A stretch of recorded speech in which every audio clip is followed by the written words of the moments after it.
তো বন্ধুরা, তোমাদের জন্য নিরামিষ একটা মাছের রেসিপি নিয়ে চলে আসলাম। এই কাঁচকলা আলুটাকে ভালো করে কেটে ধুয়ে নেব।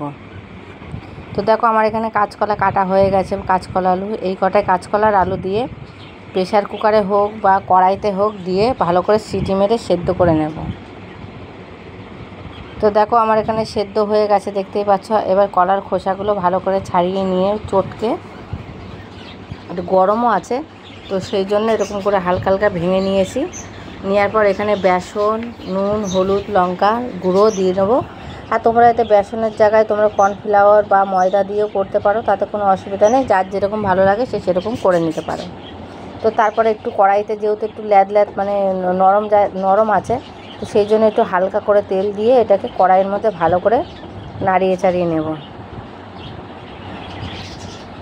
নাড়িয়ে নিয়ে তো তারপর দেখো হালকা একটু গরম মশলা দিয়ে নিয়ে এটা দেখো একটু শক্ত হয়ে গেছে। এবারে নামিয়ে নিয়ে ঠান্ডা করে নিয়ে এবার ভালো করে এটাকে চটকে নিতে হবে, যাতে এই যে দলা দলা ভাবগুলো আছে সেগুলো হয়ে যায়। তো দেখো আমার মাখাও হয়ে গেছে। আর এরকম করে হাতের সাহায্যে, আর এক হাতে ফোন আর এক হাতে তো এটা করা যায় না, তবুও আমি এটা তোমাদের করে একটু দেখিয়ে দিচ্ছি। তো দেখো, এইভাবে হাতের সাহায্যে একটুখানি মাছের আকৃতির মতো করে নিতে হবে। এবার আমি হাতের সাহায্যে একটু করে নিচ্ছি। দেখো, এর দুই হাত দিয়ে করলে আরও বেশি ভালো হয়। যেহেতু আমি এক হাত দিয়ে করছি, এক হাতে ফোন ধরেছি, তবুও আমি চেষ্টা করলাম তোমাদের সাথে শেয়ার করা। একটু মাঝখান থেকে ফেটে গেল সাইড দিয়ে, তো ওটাকে ভালো করে বন্ধ করে। আর ফেটে গেলে কিন্তু হবে না বন্ধুরা, তো ওখান থেকে কী হবে, খুলে যেতে পারে। তো সেই জন্য এটাকে ভালো করে নিতে হবে। তো দেখো, আমার কিন্তু একটা মাছের পেটি রেডি। তো এইভাবেই কিন্তু আমি সম্পূর্ণ মাছের পেটিগুলো রেডি করে নেব।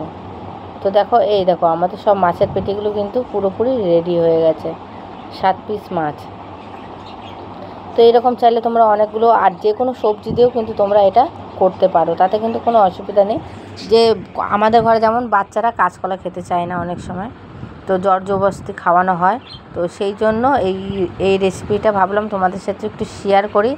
আর এরকম করে করলে অবশ্যই ওরা খেয়ে নেবে, তাতে কোনো সমস্যা হবে না। আর বলতেও হবে না বারবার যে খেয়ে নাও খেয়ে নাও। তো দেখো কত সুন্দর। এবারে কিন্তু কিছুক্ষণের জন্য একটু ফ্রিজে রেখে দিয়েছিলাম শক্ত হওয়ার জন্য। তো দেখো শক্ত হয়ে গেছে, তোমাদের সাথে দেখালাম। এরপর আমি কড়াইতে তেল দিয়ে, এখানে আমি আলু ভেজেছিলাম, তো সেই কারণে কড়াইটায় একটুখানি কালো কালো ভাব হয়ে আছে। এবার আমি সব কটা ভালো করে ভেজে নেব। আর তোমাদের যদি এই ভিডিওটা ভালো লাগে অবশ্যই একটু শেয়ার, একটু কমেন্ট করে দিও যে তোমাদের এই রেসিপিটা। যারা ধরো নিরামিষ খায়, তো তারাও কিন্তু এরকম করে মাছের মতো করে কিন্তু ওরাও মাছ খেতে পারে। দেখো আমাদের পাশে ভাজা আছে, সেটাও তোমাদের সাথে একটু শেয়ার করলাম। আর এটা কিন্তু হালকা হাতে ছাড়তে হবে। আর এটাও কিন্তু বেশি নাড়াচাড়া করা যাবে না। নাড়াচাড়া যদি করো তাহলে কিন্তু মাছগুলো কিন্তু ভেঙে যাবে। তো এইরকম করে আমরা অনেক সময় নিরামিষ রান্নার সময় ভাবি কী রান্না করব। এইভাবেও রান্না করলে কিন্তু ঘরের লোকেরাও খুব খুশি হবে আর খাবে।